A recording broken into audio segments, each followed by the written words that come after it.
بسم اللہ الرحمن الرحیم۔ السلام علیکم۔ آج ہم سبق قرآن مجید کا تعارف، حفاظت اور فضائل کا سوال نمبر 3 کریں گے اور اس کے ذریعے سمجھیں گے کہ قرآن مجید کے فضائل کیا کیا ہیں۔ فضائل کا مطلب ہوتا ہے قرآن مجید کے فائدے۔ سوال نمبر 3 ہے، فضائل قرآن پر نوٹ لکھی ہے۔ جواب، قرآن مجید کا شمار قرآن مجید کا شمار فضائل جن میں چند درجہ ذیل ہے۔ قرآن مجید کا شمار جو ہے وہ بہترین کتابوں میں ہوتا ہے اور اس کے فضائل جو ہیں وہ بہت زیادہ ہیں۔ نمبر 1، سچی کتاب۔ قرآن مجید ایک سچی کتاب ہے، اس کی دعوت اور پیغام بھی سچائی سے بھرپور ہے۔ اس کے مضامین میں ذرا بھر بھی اختلاف نہیں۔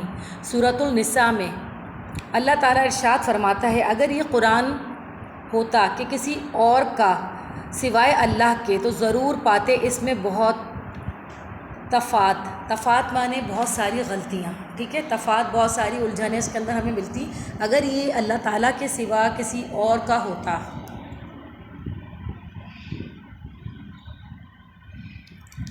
اس کے بعد ہے کامیابی کی ضمانت۔ قرآن کریم نے ان افراد اور اقوام کی کامیابی کی ضمانت دی ہے جو سچے دل سے ہی اس پر ایمان لاتے ہیں اور اس کے احکام پر عمل کرتے ہیں۔ یعنی قرآن مجید پر جو ایمان لائے گا اور اس پر عمل کرے گا۔ قرآن مجید صرف ریڈنگ کی کتاب نہیں ہے، ہم نے صرف اس کو بخشنے کے لیے رکھ دیا ہے کہ اس کو پڑھیں گے اور اپنے مردوں کو بخشیں گے، تو یہ ایک بہت بڑی کہنا چاہیے ہماری کم عقلی ہے۔ یہ ہمیں سمجھانے کے لیے آئی ہے۔ یہ کتاب وہ ہے جو یہ چاہتی ہے کہ ہمیں سمجھایا جائے، ٹھیک ہے، کہ انسان کو کیا کرنا چاہیے اور کیا نہیں کرنا چاہیے، اچھا اور برا سمجھانے کے لیے کتاب ہے۔ قرآن مجید کی تاثیر۔ قرآن مجید چونکہ کلام الہی ہے لہٰذا اس کے پڑھنے والوں کے لیے بلا کی تاثیر دی گئی ہے۔ قرآن مجید چونکہ کلام الہی ہے، اللہ تعالیٰ، دیکھیں قرآن مجید کی کوئی بھی آیتوں کو آپ پڑھیں نا، ترجمے کو آپ پڑھیں گے نا، ترجمے میں وہ بات نہیں ہے۔ اگر آپ عربی کو سمجھتے ہیں اور پھر عربی کو پڑھیں گے تو وہ ایک شاعری کی طرح ہے جو ایک عام آدمی جو یہ کتاب نہیں لکھ سکتا۔ بلا کی تاثیر ہے، مطلب بہت تاثیر والا ہے۔ تلاوت قرآن مجید کی تلاوت بڑی نیکی ہے۔ اس کے ایک ایک حرف کی تلاوت پر 10 نیکیاں ملتی ہیں۔ اس کی تلاوت بالخصوص ختم قرآن کے بعد دعائیں قبول ہوتی ہیں۔ اگر کوئی قرآن ختم کرتا ہے اس کے بعد دعائیں مانگے گا تو اللہ تعالیٰ اس کی دعاؤں کو لازمی سنے گا، کبھی ان کی دعاؤں کو رد نہیں کیا جاتا جو قرآن مجید کو پڑھ کر، لیکن دیکھیں سچے دل سے پورے ایمان کے ساتھ، یہ نہیں ہے کہ بس جسٹ پڑھ لیا ولوری سا، اس طرح سے نہیں، بلکہ پورے ایمان کے ساتھ اگر ہم قرآن شریف کو پڑھیں گے تو اللہ تعالیٰ ضرور ہمیں ہر حرف پر 10 نیکیاں بھی دے گا اور ہمیں بہت سا ثواب بھی حاصل ہوگا۔ نمبر 5، قرآن بطور شفا۔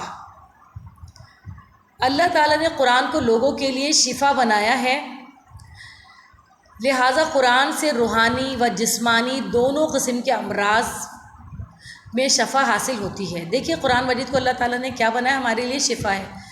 بعض لوگ بولتے ہیں کہ اگر آپ الحمدللہ پڑھ لیں، سورہ حمد پڑھ لیں، سورہ الحمدللہ پوری پڑھیں تو بہت اس سے فائدہ ہوتا ہے کہ اگر کوئی بہت اللہ کا غضب نازل ہونے والا ہوتا ہے، وہ غضب نازل نہیں ہوتا، بلکہ انسان بہت اچھے طریقے سے ان تمام چیزوں سے جو ہے نبرد آزما ہو جاتا ہے۔ جب زندگی کی مشکلات ہیں، روحانی پریشانیاں ہیں، تو قرآن کی کہتے ہیں کہ اگر کسی گھر میں جنات ہو تو سورہ بقرہ اس گھر میں بہت کثرت سے سنی جائے، سورہ بقرہ سے وہ جو ہے جنات اس گھر سے چلے جاتے ہیں۔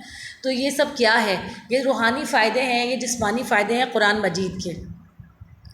قرآن کی فضیلت۔ جس طرح قرآن کریم تمام کاموں سے بہتر ہے، اسی طرح وہ انسان بھی تمام انسانوں سے بہتر ہے جو خود اس کا علم حاصل کرے اور دوسروں کو سکھائے۔ حدیث یعنی جو بھی قرآن مجید کی سب سے بڑی فضیلت ہے اس کا پڑھنا۔ جس گھر میں یہ پڑھا جائے گا وہاں پر اللہ تعالیٰ کے رحم و کرم ہوتے ہیں، اللہ تعالیٰ کی طرف سے بہت ساری کہنا چاہیے بہت ساری اللہ تعالیٰ کی طرف سے فضیلتیں، عافیتیں اس گھر میں نازل ہوتی ہیں جو کہ قرآن مجید کو پڑھتا ہے اور سمجھنے کی، دیکھو سب سے اہم چیز ہے اس کو سمجھنے کی کوشش کرنا، اس پر عمل کرنے کی۔ اگر ہم قرآن مجید میں سورہ نور پڑھتے ہیں تو ہمیں پتہ چل جاتا ہے کہ انسان میں عورتوں کو کیسا لباس پہننا چاہیے، انہیں کوئی ایسی چیز نہیں پہننی چاہیے جس میں سے چھن چھن کی آواز ہے یا رنگ بہت ڈارک ہو، اس طرح کی چیزیں نہ پہنیں عورتیں۔